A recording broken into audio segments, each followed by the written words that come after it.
ជំរាបសួរប្រិមត្តទូរទស្សនិកជនជាទីមេត្រីសូមស្វាគមន៍នៅក្នុងកម្មវិធីយុវវ័យថ្ងៃនេះនៅក្នុងសប្តាហ៍នីមួយៗកម្មវិធីរបស់យើងតែងតែពិភាក្សាទៅលើប្រធានបទដែលទាក់ទងទៅនឹងកុមារនិងយុវជនហើយរបបយការនីមួយៗគឺផលិតដោយក្រុមយុវព័ត៌មានវ័យក្មេងដែលមានអាយុចាប់ពី16ទៅដល់22ឆ្នាំនៅក្នុងសប្តាហ៍នេះដែរកម្មវិធីរបស់យើងគឺពិភាក្សាទៅលើប្រធានបទមួយដែលមានការពេញនិយមសម្រាប់យុវវ័យមែនទែនគឺថានៅក្នុងប្រទេសជាកម្ពុជារបស់យើងសប្តាហ៍ថ្ងៃនេះគឺការយុវវ័យនិងការប្រើប្រាស់ Facebook តែនៅក្នុងកិច្ចពិភាក្សានេះដែរយើងបានអញ្ជើញដូចជាយុវជនក៏ដូចជាលោកគ្រូដែលបានមកបកស្រាយទៅលើប្រធានបទនៅក្នុងសប្តាហ៍នេះផងដែរដើម្បីកុំឲ្យខាតពេលយូរយើងសូមជួបជាមួយគាត់តែម្ដងបាទជំរាបសួរបាទជំរាបសួរលោកគ្រូបាទសូមបងណែនាំខ្លួនទៅកាន់ប្រិមត្តទូរទស្សនិកជនបាទខ្ញុំមានឈ្មោះថាឈុនសវណ្ណរតខ្ញុំជានិស្សិតដែលទៅបញ្ចប់ការសិក្សាថ្មីនៅសាកលវិទ្យាល័យណូតុនផ្នែកព័ត៌មានវិទ្យាបាទសូមជម្រាបលោកគ្រូខ្ញុំបាទឈ្មោះទីរ៉ាឌីជាសាស្ត្រាចារ្យនៃសាកលវិទ្យាល័យណូតុនបាទជាក់ស្ដែងនៅក្នុងប្រជាជនកម្ពុជារបស់យើងសពថ្ងៃឃើញថាយុវវ័យគាត់និយមប្រើប្រាស់ Facebook មែនតើមិនថាតែខ្ញុំក៏ដូចជាគេដូចគ្នាប៉ុន្តែគ្រាន់តែមួយចំនួនគាត់អត់បានដឹងថា Facebook គឺជាអីសូមលោកគ្រូបកស្រាយថាតើ Facebook គឺជាអ្វីដែរលោកគ្រូសម្រាប់សំណួរនេះ Facebook គឺជាគេហៅថាបណ្ដាញសង្គមភាសាអង់គ្លេសថា social network ហើយបណ្ដាញសង្គមនេះគឺអនុញ្ញាតឲ្យយើងជាសមាជិកនៃ website នេះអាចស្វែងរកមិត្តភ័ក្តិតាមរយៈហ្នឹងដើម្បីទទួលយកព័ត៌មានហើយយើងអាចទាញយកព័ត៌មានពី website ព័ត៌មានផ្សេងៗដែលយើងអាចដឹងឮបានជាពិសេសយើងអាចពិភាក្សាគ្នាតាមរយៈ Facebook បាទជាក់ស្ដែង Facebook នេះបង្កើតឡើងនៅក្នុងឆ្នាំណាដែរហើយដោយអ្នកណាគេFacebook បង្កើតឡើងនៅឆ្នាំ2004ខែ2ដោយ founder របស់គាត់នោះស្ថាបនិករបស់គាត់នោះគឺលោក Mark Zuckerberg បាទចង់បានមកសួរខាងបងវិញបងធម្មតាគឺបងប្រកាសជាមាន account មួយនៅក្នុង Facebook ហ្នឹងបាទចង់សួរអំពីក្នុងនាមបងជាយុវវ័យម្នាក់មូលហេតុអីបានថាបង្កើតជា Facebook ឲ្យមានការចូលចិត្តលេង Facebook នេះឡើងបាទការលេង Facebook ដោយសារវាមានអត្ថប្រយោជន៍ដូចថាលេងបំបត្តិអផ្សុកជជែកលេងកម្សាន្តជាមួយមិត្តភ័ក្តិជាពិសេសគឺមិត្តភ័ក្តិប្លែកមុខមិត្តភ័ក្តិថ្មីដែលតាមរយៈយើងអត់ទាន់ឃើញមុខគ្នាយើងអាចជជែកលេងកម្សាន្តជាមួយគ្នាដូចជាការរាប់អានគ្នាដូចជាបងប្អូនអញ្ចឹងហើយអាចមើលរូបភាពដែលផ្លែកដូចជារូបភាពដែលគេទៅតែបង្ហោះថ្មីនៅក្នុងអ៊ីនធឺណិតហ្នឹងគាត់បង្ហោះចូល Facebook ហើយនឹងខ្សែវីដេអូជាពិសេសនោះគឺអាចផ្សព្វផ្សាយព័ត៌មានហើយនឹងចែកចម្លែកព័ត៌មានហើយនឹងទាញយកព័ត៌មាននៅពី Facebook នេះមកវិញបាទចង់បានមកសួរខាងលោកគ្រូវិញយើងឃើញថាយុវវ័យមិនត្រឹមតែយុវវ័យប្រជាជនគ្រប់ស្រទាប់វណ្ណៈទាំងអស់គឺចូលចិត្តណាស់ Facebook តើមូលហេតុអីបានធ្វើឲ្យមានការពេញនិយមខ្លាំងណាស់ទៅលើ Facebook នេះដែរជាស្ដែងសង្គមយើងបច្ចុប្បន្នគេហៅថាសង្គមទំនាក់ទំនងគ្នាមានថាមនុស្សម្នាក់ចូលតែមានទំនាក់ទំនងគ្នាទៅវិញទៅមកហើយដោយសារបច្ចេកវិទ្យានៃការវិវត្តរបស់សង្គមគេហៅថាសម័យអ៊ីនធឺណិត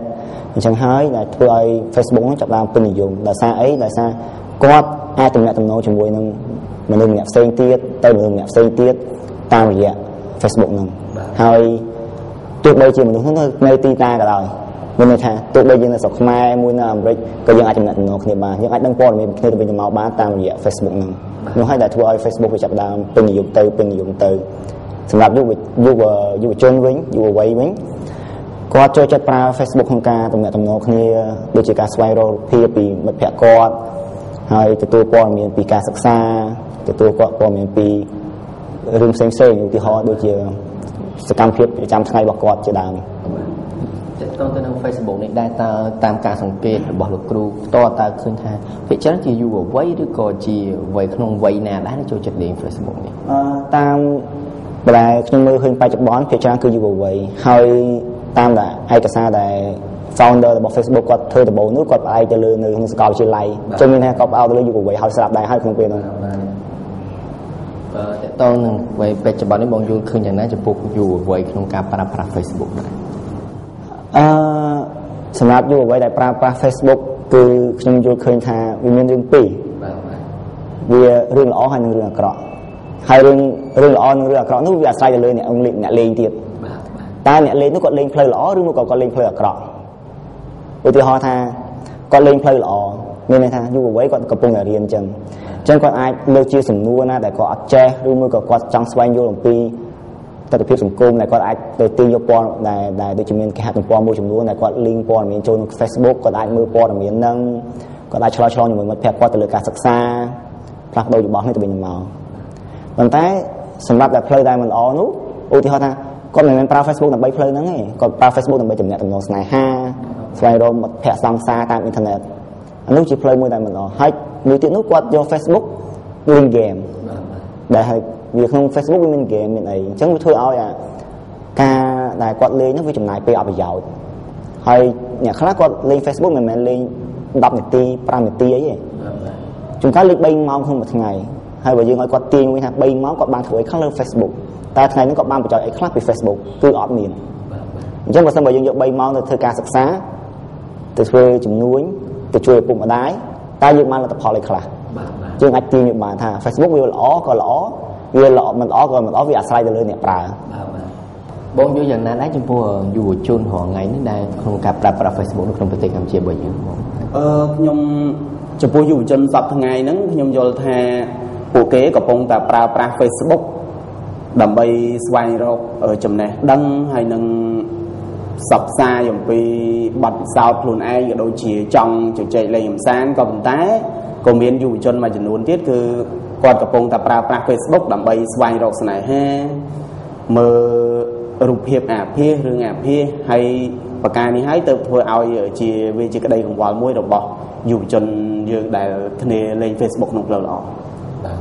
ជាការប៉ុណ្ណាជាមួយនឹង Facebook ធម្មតារបស់មួយតែងតែវាថាដូចកបិតមុខពីរចឹងតែតែមានផលប្រយោជន៍ក៏ដូចជាផលប៉ះពាល់ហើយគាត់ថាការគ្រប់គ្រងនេះគឺថាលើសេចលើតែអ្នកប្រើប្រាស់ថាគាត់ប្រើនៅក្នុងផ្លូវល្អឬក៏អត់ហើយកម្មវិធីរបស់យើងក៏បានរៀបចំនៅបទការមួយដែលតាក់ទងទៅនឹងប្រធានបទក្នុងសប្តាហ៍នេះផងដែរហើយយើងនឹងនាំអារម្មណ៍ប្រិមត្តទស្សនិកជនទៅតាមដានទស្សនានៃបទការដែលតាក់ទងទៅនឹងយុវជនការប្រើប្រាស់ Facebook ដូចតទៅ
ជាកម្មវិធីមួយដែល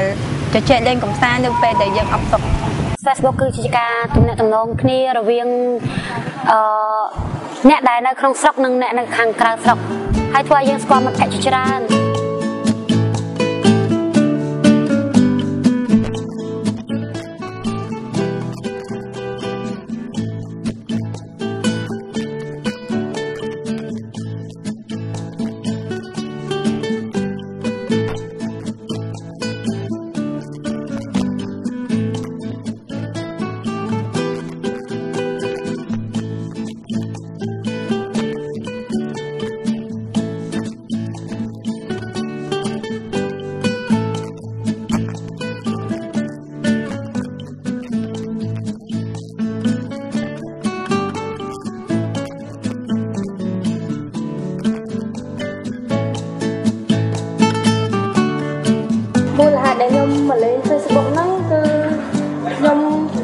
ចង់ស្គាល់មិត្តភក្តិនៅក្នុងហ្នឹងហើយ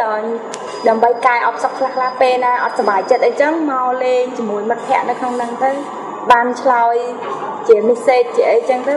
បានសុបាយចិត្តមូលហេតុដែលធ្វើខ្ញុំលេង Facebook ទី1ចង់ស្គាល់មិត្តភក្តិច្រើនទៀតហ្នឹងហើយមួយទៀតយើងយល់ពីសង្គមបានច្រើនមានថាយើង share culture ទៅវិញទៅមកហ្នឹងហើយនិយាយរួមទៅលេង Facebook អាចធ្វើខ្ញុំទី1យើងអាចស្គាល់គេមានថាយើងអាច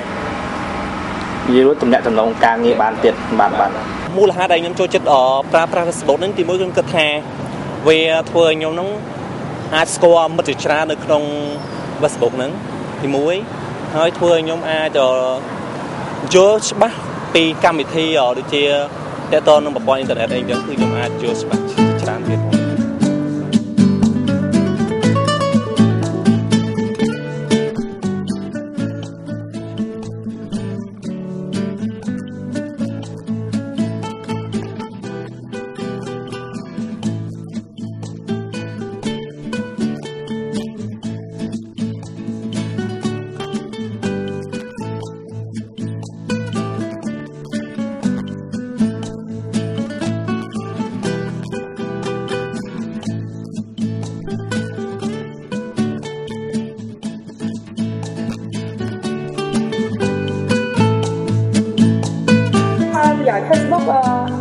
ដែលយើងស្គាល់មិត្តភក្តិច្រើនហ្នឹងហើយ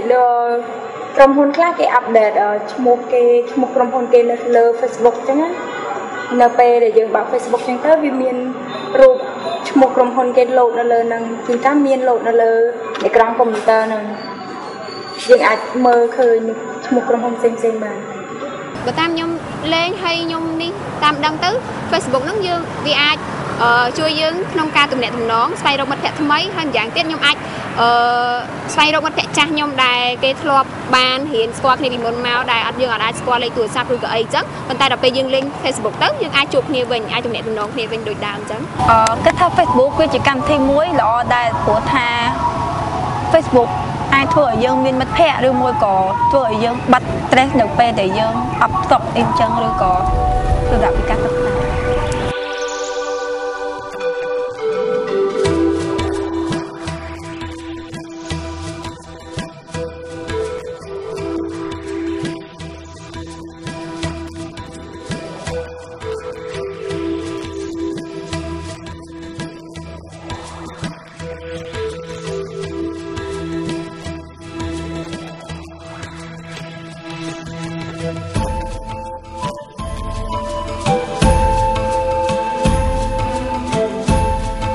និយាយផលអវិជ្ជមានវិញទី1សម្រាប់សិស្សវិញគឺអត់ល្អឲ្យលេង Facebook ពេកទី1ជាក្មេងស្រីបើសម្រាប់ក្មេងស្រីវិញលេង Facebook ហ្នឹងចេះស្គាល់មិត្តភក្តិប្រុសច្រើនអញ្ចឹងទៅអាចមានថាផលប៉ះពាល់អាហ្នឹងណាបបួលគ្នាដើរលេងទៅក្រៅទៅអីអញ្ចឹងទៅអាចចាញ់បោកគេអញ្ចឹងណាខ្ញុំគិតថាផលប៉ះពាល់ពីព្រោះអីអ្នកខ្លះសភៅលេងកាន់ទៅកាន់គិតទៅរឿង Facebook វិញណាវាចំណាយពេលច្រើនទៅលើ Facebook បើសិនបើយើងអាចបែងចែកពេលវេលាពេលណាដែលយើងអបសុខហើយយើងលេង Facebook ពេលណាដែលយើងត្រូវរៀនអញ្ចឹងប៉ុន្តែអ្នកខ្លះវិញលេងដល់យប់ជ្រៅអញ្ចឹងវាប៉ះពាល់ដល់សុខភាពហើយតកតទៅនឹងការចងចាំរបស់យើងផងដែរចំពោះខ្ញុំទៅគិតថាបើសិនយើងអាចដូចថាលេងច្រើនរហូតដល់យប់ជ្រៅវាធ្វើយើងដូចជាខូចសុខភាពតកតទៅនឹងសុខភាពរបស់យើងធ្វើយើងដូចជាឈឺអញ្ចឹងហើយវាដូចថាខាតពេលវេលាយើងក្នុងការដូចថារៀនសូត្រក្នុងការប្រកបរបរការងារប្រចាំថ្ងៃរបស់យើង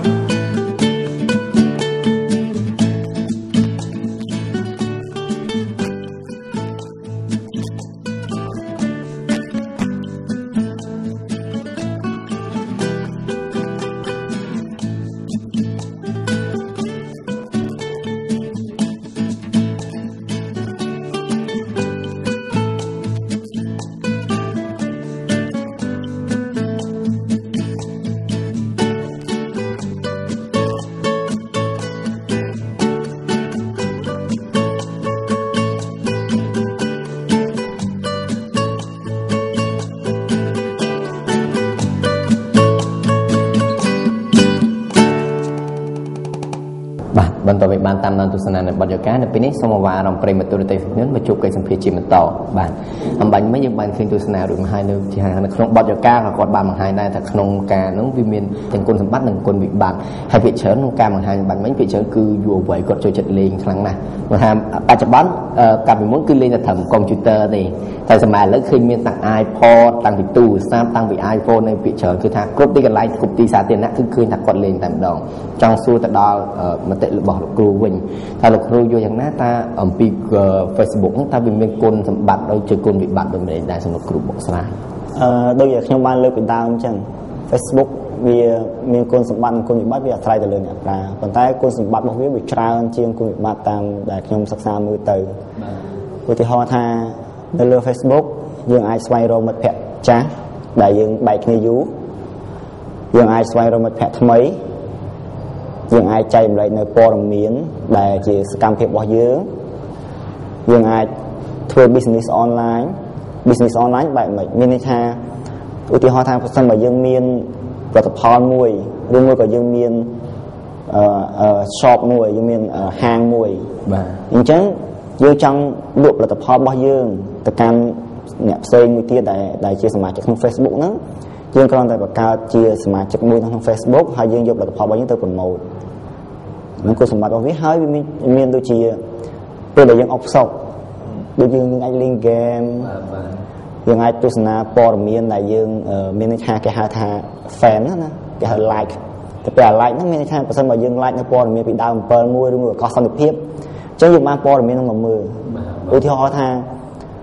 ដូចករណីចោលប្លន់ដូចករណីអីយើងទទួលបានព័ត៌មានភ្លាមអញ្ចឹងវាចាត់សឹងថាលឿនជាងព័ត៌មានដែលចេញតាមនេះទៀតពេលខ្លះហើយព័ត៌មានសង្គមឧទាហរណ៍ថាមិត្តភក្តិខ្ញុំគាត់ដើរលេងអញ្ចឹងទៅគាត់ទៅខេត្តទៅអីចឹងទៅគាត់ឃើញទឹកចំនួនអញ្ចឹងគាត់ថតរូបភាពមកបង្ហាញថាអូនៅខេត្តគាត់មានទឹកចំនួនអញ្ចឹងព័ត៌មានហ្នឹងគឺយើងបានភ្លាមពីហ្នឹងហើយសម្រាប់និស្សិតវិញគាត់អាចធ្វើជាក្រុមមានន័យថាគាត់អាចស្វែងយល់អំពីឧទាហរណ៍ថាគាត់លើកប្រធានបទមួយនិយាយអំពីតើ Facebook គឺជាអ្វីបាទអញ្ចឹងគាត់ចាប់បានលើកទៅអញ្ចឹងមិត្តភក្តិគាត់ចាប់បានចូលឆ្លើយឆ្លងគ្នាអូខេ Facebook គឺអញ្ចេះ Facebook គឺអញ្ចោះស្អីហោហែមកអញ្ចឹងដែលធ្វើឲ្យអាចំណេះដឹងរបស់គាត់ហ្នឹងក៏អាចចែករំលែកគ្នាទៅវិញទៅមកបានប៉ុន្តែបើគុណវិបត្តិរបស់គាត់របស់ Facebook វិញគឺត្រង់ថាតាក់ទងជាមួយនឹងខ្ញុំលើកវាមានគុណសម្បត្តិវាតាក់ទងគុណវិបត្តិរបស់វាតាក់ទងជាមួយនឹងចំណុចមួយចំនួនដូចជារបស់ Facebook តែម្ដងបាទឧទាហរណ៍ថាយើងដាក់ព័ត៌មានទៅលើ Facebook យើងតែគិតទេថាព័ត៌មានរបស់យើងត្រូវបានគេប្រើយើងដាក់រូបថតយើងលើ Facebook តែយើងតែគិតទេថារូបថតរបស់យើងត្រូវបានគេប្រើកុំគិតថាគេអត់មានយករបស់យើងទៅប្រើមានន័យថាឧទាហរណ៍ថាព័ត៌មានរបស់យើងដាក់ខ្ញុំរៀននៅនេះខ្ញុំរៀននៅនេះនៅនេះអ៊ីមែលខ្ញុំចេះអញ្ចឹងប្រសិនមកគេស្គាល់អ៊ីមែលយើងគេស្គាល់អីយើងគេងាយនឹងធ្វើអីយើងមួយបាទតាក់ទងនឹងមួយរូបថតរបស់យើងជួនកាលយើងមនុស្សល្អជាប៉ុន្តែគេយករូបថតយើងទៅគូកវែងកបោងពេញនឹងហើយក៏ដាក់មួយទៀតបាទតែជារឿងអីមួយទៀតឧទាហរណ៍ហើយយុវជនមួយចំនួនឬមួយក៏មិនថាអ្នកប្រើប្រាស់មួយចំនួនគាត់ពេលខ្លះក៏អត់យល់ពីគេហៅថាសុជីវធម៌នៃការប្រើប្រាស់ហ្នឹងអ្នកខ្លះគាត់លេងហ្នឹងក៏ប្រើពាក្យអសរោះប៉ុន្តែដោយសារ Facebook គាត់មិនអាចគ្រប់គ្រងភាសាខ្មែរបានបាទអញ្ចឹងគាត់ប្រើពាក្យជេរគ្នាឬមួយក៏គាត់ប្រើពាក្យថាតាក់ទងជាមួយនឹងផ្លូវភេទទៅអីអញ្ចឹងមិនអាចគ្រប់គ្រងបានអញ្ចឹងទៅពេលដែលមនុស្សម្នាក់ទៅមនុស្សម្នាក់ទៀតគាត់ឃើញព័ត៌មានហ្នឹងអញ្ចឹងមានបញ្ហាកន្លែងហ្នឹងហើយតាក់ទងជាមួយមួយទៀតយើងហៅថា scammer តាក់ទងជាមួយនឹងខាងបច្ចេកវិទ្យាណាឧទាហរណ៍ថាយើងសុកយើងឃើញព័ត៌មានមួយផុសចូលក្នុង wall របស់យើងចូលក្នុង Facebook របស់យើងចឹងថាខ្ញុំអត់ផុសផងឲ្យ friend របស់យើងថាចេះអេមិនក៏ឯងផុសរូបភាពចឹងមកទៅអីខ្ញុំមិនត្រូវការប៉ុន្តែមិនថាខ្ញុំអត់បានធ្វើទេប៉ុន្តែអានឹងជា virus មួយគេហៅថាយើងចាប់ធ្វើជា virus មួយចឹងនៅក្នុង computer របស់យើងវាធ្វើការ submit ព័ត៌មានហ្នឹងទៅអាហ្នឹងវាជាគុណវិបត្តិមែនតើអាហ្នឹងក៏គេដោះស្រាយបដាដែរអាហ្នឹងហើយជាក់ស្ដែងខ្ញុំឃើញចុងក្រោយនេះ Facebook គាត់បានធ្វើការអភិវឌ្ឍច្រើនទៅលើអ្វីដែលជាគុណវិបត្តិរបស់គាត់ហ្នឹងណាឧទាហរណ៍ថាដូចជាព័ត៌មានពេលខ្លះខ្ញុំអត់ចង់ដឹងព័ត៌មានពី Mr. A ហ្នឹងទេប៉ុន្តែព័ត៌មានវាចេះតែមកខ្ញុំខ្ញុំធុញមានថាមួយថ្ងៃគាត់តែម្នាក់ឯងគាត់ដាក់10 20រឿងចូលក្នុងហ្នឹងអញ្ចឹងខ្ញុំអត់ត្រូវការដឹងរឿងគាត់ទេព្រោះរឿងគាត់វាអត់ទៅតាក់ទាញគាត់និយាយឡើងគាត់ថាថ្ងៃគាត់ឈឺក្បាលណាស់ក៏អត់សូវស្រួលខ្លួនទេអញ្ចឹងវាអត់មានអីចាប់អារម្មណ៍អញ្ចឹងត្រូវការព័ត៌មានដែលខ្ញុំចាប់អារម្មណ៍ដូចថាតើថ្ងៃហ្នឹងមានអីប្លែកខ្លះតើខាងក្រៅមានអីប្លែកខ្លះខ្ញុំចង់ដឹងព័ត៌មានអស់ហ្នឹងជាងព័ត៌មានអស់ហ្នឹងអញ្ចឹងធ្វើឲ្យអាហ្នឹងជាគុណវិបត្តិរបស់ដែលប៉ុន្តែខ្ញុំឃើញចុងក្រោយនេះ Facebook បានបន្ថែមមកនឹងហើយមានន័យថាបើសិនមកខ្ញុំអត់ចង់បានព័ត៌មានពីទោះបីជា Mr. A ជា friend របស់ខ្ញុំក៏ដោយខ្ញុំអត់ចង់បានព័ត៌មានពីគាត់ក៏ខ្ញុំអាចដកចេញបានដែរអាចថា unsubscribe ពីគាត់ចេញបានដែរអញ្ចឹងអានេះវាជាចំណុចដែររបស់ Facebook ណាហើយ Facebook នោះវាកាន់តែទំនើបបច្ចុប្បន្នគុណសម្បត្តិរបស់វាខ្ញុំសូមនិយាយជាលោកច្រឡំនេះទីវាបាក់តិចគុណសម្បត្តិមួយទៀតនោះក៏កន្លែងវាតាក់ទងមួយ mobile ដោយសារស្រុកខ្មែរយើងបច្ចេកវិទ្យា mobile នេះកាន់តែរីកចម្រើនដូចជា iPad iPod iPhone ដែលវាជាប្រភេទគេថា smartphone គឺវា integrate ជាមួយនឹង Facebook ទាំងអស់អញ្ចឹងយើងអាច share ព័ត៌មានគ្នាតាមរយៈហ្នឹងគុណសម្បត្តិរបស់វាយើងអាច share ព័ត៌មានយើងអាចដឹងព័ត៌មានគ្នាទៅវិញមកបានច្រើនគុណវិបត្តិរបស់វាដូចខ្ញុំលើកអញ្ចឹងហើយគុណវិបត្តិវាអាស្រ័យទៅលើអ្នកប្រើមួយទៀតហើយមួយអ្នកដែលប្រើ Facebook ហ្នឹងគួរសួរខ្លួនឯងថាតើយើងស្គាល់ Facebook ប៉ុណ្ណាតើយើងអាចគ្រប់គ្រងខ្លួនឯងនៅលើ Facebook បានប៉ុណ្ណាអាហ្នឹងមិនយើងអាចកំណត់ថាគុណវិបត្តិរបស់វាបានបើយើងអត់ស្គាល់ Facebook ច្បាស់ទេគុណវិបត្តិរបស់ Facebook គឺមានច្រើនតែបើយើងស្គាល់ Facebook ច្បាស់យើងស្គាល់ពីការប្រើប្រាស់ច្បាស់ Facebook អត់សូវមានគុណវិបត្តិទេអាហ្នឹងវាតកតទៅមួយគុណសម្បត្តិរបស់វាអាស្រ័យទៅលើអ្នកប្រើផងហើយនឹងវាមានចំណុចខ្វះខាតទីទួចរបស់ Facebook ដែលតកតជាមួយនឹងការចូលព័ត៌មានការអីហ្នឹងការកំណត់ព័ត៌មានផ្សេងៗហ្នឹងអាហ្នឹងតកតមួយគុណវិបត្តិតែគុណសម្បត្តិរបស់វាច្រើនមែនតើនិយាយទៅចង់បែរមកសួរខាងមតិរបស់យុវជនវិញបងគិតយ៉ាងណាដែរថា Facebook វាមានគុណសម្បត្តិក៏ដូចគុណវិបត្តិដូចមិនដែរបាទ អ្វីដែលខ្ញុំដឹងគឺគុណចំពោះគុណវិបត្តិរបស់ Facebook ហើយនិងគុណវិបត្តិវិញគឺថាចំពោះគុណវិបត្តិគឺដូចខ្ញុំលើកឡើងពីដើមហ្នឹងថាចំពោះយុវជនគាត់មិនសូវដឹងប្រហែលទេដូច្នេះការប្រើប្រាស់ Facebook ត្រឹមជាការជជែកលេងកម្សាន្តការស្វែងរកព័ត៌មានថ្មីថ្មីដូចជាផលិតផលថ្មីរូបភាពថ្មីហើយនឹងមតិយោបល់បាទហើយគាត់ក៏អាចរាប់អានមិត្តហើយតំណាក់តំណងស្នេហានៅលើ Facebook ហ្នឹងបាទហើយចំពោះចំណុចផ្សេងទៀតនោះយុវជនគាត់មិនបានដឹងមែនដូច្នេះគាត់ត្រឹមមកថាដឹងថា Facebook គឺប្រើប្រាស់ដើម្បីដូចខ្ញុំរៀបរាប់បានមិញបាទហើយចំពោះគុណវិបត្តិវិញនោះគឺថាយុវជនគឺគាត់ប្រើប្រាស់ Facebook គាត់ដូចជាអាប់ឡូតរូបថតគាត់ឡើងអាប់ឡូតរូបថតគាត់វីដេអូដែលគាត់ថតជាប្រចាំនៅសកម្មភាពប្រចាំថ្ងៃជួនកាលគាត់បង្ហោះឡើង Facebook ហើយរូបថតរបស់គាត់បើនិយាយតាមពីមុនមកគឺរូបថតគេមិនមែនឲ្យណាផ្ដេសផ្ដាសទេប៉ុន្តែតាំងពីចូលក្នុង Facebook មកគឺរូបថតចែកជាសាធារណៈបាទចំពោះសកម្មភាពរបស់គាត់ដែលគាត់ថតចូលជាខ្សែភាពយន្តអីបង្ហោះទៅលើ Facebook ហ្នឹងក៏ជាបញ្ហាដែរធ្វើឲ្យគេហ្នឹងដឹងអំពីគាត់ចង់ធ្វើបាបគាត់គឺតាមធម្មតាតែចង់ធ្វើបាបណាម្នាក់គឺគេអាចដឹងអំពីសកម្មភាពឬក៏អ្វីរបស់គាត់នឹងជាប្រចាំហើយនឹងអត្តចរិតអ្នកខ្លះក៏អាចបង្ហាញនៅលើ Facebook បាទអញ្ចឹងហើយជាចំណុចខ្សោយហើយអ្វីដែលចំណុចម្យ៉ាងទៀតនោះគឺគាត់ចំណាយពេលវេលាយ៉ាងច្រើនទៅលើ Facebook ដែលអាចអាក់ខានក្នុងការសិក្សាបើសិនជាគាត់យកវាទៅធ្វើអ្វីផ្សេងគឺវាបានច្រើនជាងយើងដឹងហើយថាទាំងអស់នេះគឺជាគុណវិបត្តិទន្ទឹមនឹងគុណសម្បត្តិក៏វាមានគុណវិបត្តិដែរតែហេតុអ្វីចំនួនអ្នកប្រើប្រាស់ Facebook នៅតែកើនឡើងបាទអាចបកស្រាយបានណាតើទៅនឹងយុវជនបើតាមតែខ្ញុំដឹងគឺការកើនឡើងរបស់ Facebook ហ្នឹងគឺអាស្រ័យដោយសារដូចថាពីមាត់មួយទៅមាត់មួយហើយនឹងពីសកម្មភាពមនុស្សម្នាក់ទៅមនុស្សម្នាក់ទៀតមនុស្សម្នាក់គឺកាលណាដូចជាយុវវ័យកាលណាគាត់ឃើញគេប្រើប្រាស់ Facebook គាត់មានអារម្មណ៍ថាយុវវ័យម្នាក់នេះចេះប្រើប្រាស់ Facebook ហើយចុះគាត់ជាយុវវ័យសម័យថ្មីដែលហេតុម៉េចបានមិនចេះប្រើប្រាស់អញ្ចឹងហើយទៅធ្វើឲ្យគាត់ជំរុញចិត្តខ្លួនឯងទៅប្រើប្រាស់ Facebook ឲ្យបានហើយចំណែកអ្នកមួយប្រភេទទៀតគឺគាត់នឹកគាត់ចង់លេង Facebook ដែរឮសូរថា Facebook គេបានរៀបការគេបានស្រឡាញ់គ្នាអីរកសង្សារបានស្អាតអីតាមរយៈ Facebook ហ្នឹង Facebook គឺបង្កើតតាំងពីឆ្នាំ2004មកម្លេះ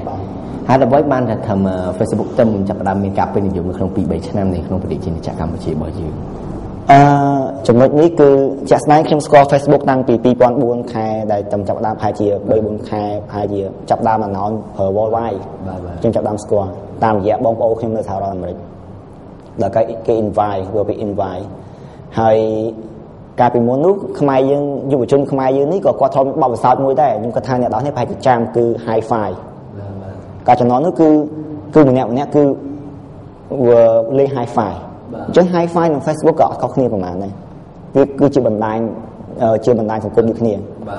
ហើយដោយសារ Facebook វាចាប់ដើមល្បីទូទាំងពិភពលោកមានតែចាប់ដើមចេញពីអាមេរិកទៅកាណាដាទៅប្រទេសធំរហូតមកហើយយើងសួរថាតើប្រទេសធំហ្នឹងតើយើងមានបងប្អូនខ្មែរយើងនៅនឹងអត់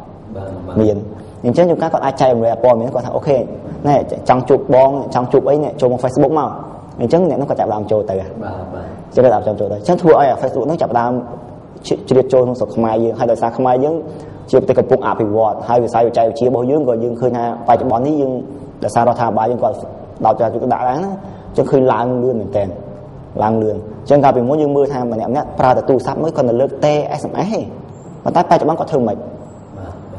គាត់អាចអាប់ឡូតរូបភាព send រូបភាពគាត់អាច check ព័ត៌មានគាត់ឲ្យបានទាំងអស់តាមរយៈទូរស័ព្ទដៃចឹងតែធ្វើបច្ចេកវិទ្យាទាំងអស់ហ្នឹងដែលធ្វើឲ្យ Facebook ចាប់ដើមជ្រៀតចូលខ្មែរយើងកាន់តែលឿនទៅហើយដោយសារប្រហែលឆ្នាំចុងក្រោយហ្នឹង3ឆ្នាំចុងក្រោយហ្នឹងដែលខ្ញុំគិតថា Facebook ល្បីដល់3ឆ្នាំទេប្រហែលជា2ឆ្នាំចុងក្រោយហ្នឹងឯងគឺខ្លាំងមែនតើដូចបានលើកហ្នឹងថាដោយសារវាមានភាពជោគជ័យទៅលើឧទាហរណ៍ថាក្មេងៗគាត់ថាគាត់អាចស្គាល់គ្នាតាមរយៈ Facebook គាត់ចង់ឃើញម្នាក់នេះបានទៅ Facebook តែមុនដូចរត់គាត់បានលើកចង់សុំរូបថតមួយសុំអត់បានទេប៉ុន្តែតែចូល Facebook របស់គាត់ទៅរូបថតគាត់ប្រហែលគាត់ឯងមើលឃើញដែរអញ្ចឹងវាងាយជួយធ្វើឲ្យមនុស្សចាប់តាម ជ្រាបចូលខ្លាំងជាពិសេសយុវជនយុវវ័យហ្នឹងគាត់ចូលទៅលឿនមែនតើអ្នកធ្វើការអ្នកដែលមានវ័យយើងកណ្ដាលរឿងនេះហ្នឹងគាត់អត់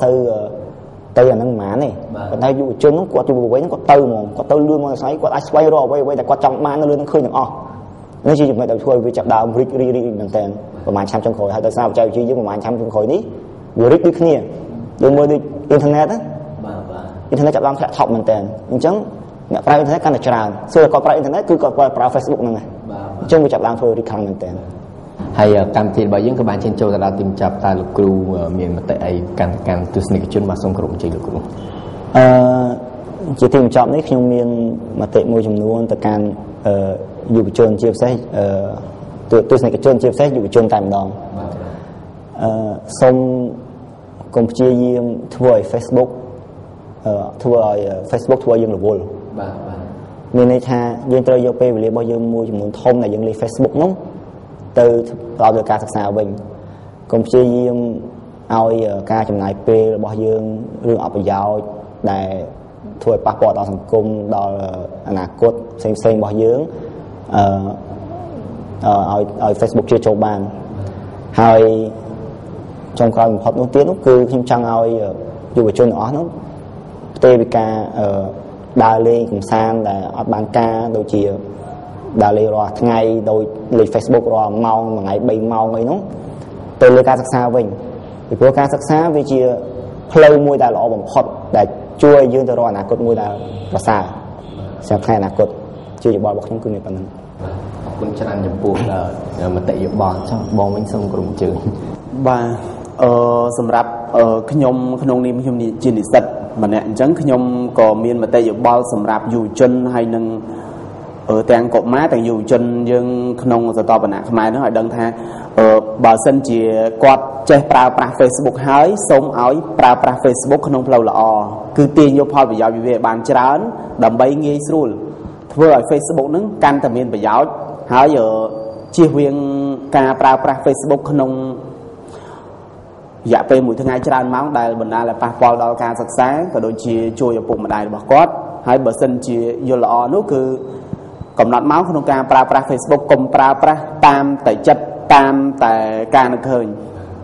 ហើយម្យ៉ាងទៀតចំពោះអ្នកដែលមិនទាន់ប្រើប្រាស់ Facebook សូមឲ្យគាត់នឹងកុំទាន់អាចចេះអីបើសិនជាមិនទាន់ដល់ពេលចេះមិនមែនថាវ័យក្មេងវិញអញ្ចឹងនៅក្មេងចង់ឃើញគេប្រើប្រាស់ Facebook ចង់ប្រើប្រាស់ Facebook ដែរនេះមិនមែនជារឿងល្អទេព្រោះថាគាត់អត់ទាន់បានយល់ដឹងអំពី Facebook បានច្រើនអញ្ចឹងអាចផ្ដល់ផលប៉ះពាល់ដល់គាត់ច្រើនបាទច្រើនចំពោះមតិបកស្រាយជាការពិតណាស់ជាមួយនឹង Facebook គឺថាវាមានទាំងផលប្រយោជន៍និងផលបាត់បើសិនជាយើងចេះគ្រប់គ្រងវាបានល្អហើយក្នុងនាមយើងជាយុវវ័យក៏ដូចជាប្រជាជនក្នុងការលេង Facebook ម្នាក់នោះគឺយើងត្រូវតែគ្រប់គ្រងលើ Facebook មិនមែនថាឲ្យ Facebook គ្រប់គ្រងលើយើងទេហើយរកការលេងនីមួយៗគឺយើងត្រូវតែកំណត់ពេលវេលាខ្លួនឯងច្បាស់លាស់កុំបោះបង់ចោលនៃការសិក្សាហើយកុំឲ្យថាដូចជាព័ត៌មានអីគេចេះតែច្រៀងឲ្យផ្សាយថាបើភ្នែកព្រលឹមឡើងមុនធ្វើអីលេង Facebook បាទយើងជៀសវាងបាទយើងគួរថាកំណត់ពេលវេលាយើងច្បាស់លាស់ថាពេលណាយើងសិក្សាពេលណាយើងលេង Facebook ហើយកុំប្រើ Facebook ធ្វើឲ្យវាប៉ះពាល់ដល់សុខភាពរបស់យើងដូចថាលេងមួយយប់ទោះភ្លឺប៉ុណ្ណឹងបាទហើយកម្មវិធីរបស់យើងសូមថ្លែងអំណរគុណចំពោះបងទាំងពីរដែលបានចំណាយពេលវេលានិងមានតម្លៃក្នុងការចូលរួមជាមួយនឹងកម្មវិធីរបស់យើងហើយយើងក៏បានបង្កើតជាវេទិកាពិភាក្សាដែលតាក់ទងទៅនឹងវិស័យឧស្សាហកម្មនិស្សារណកម្មអាចចូលបានក្នុងគេហទំព័រ www.khmer.ai.org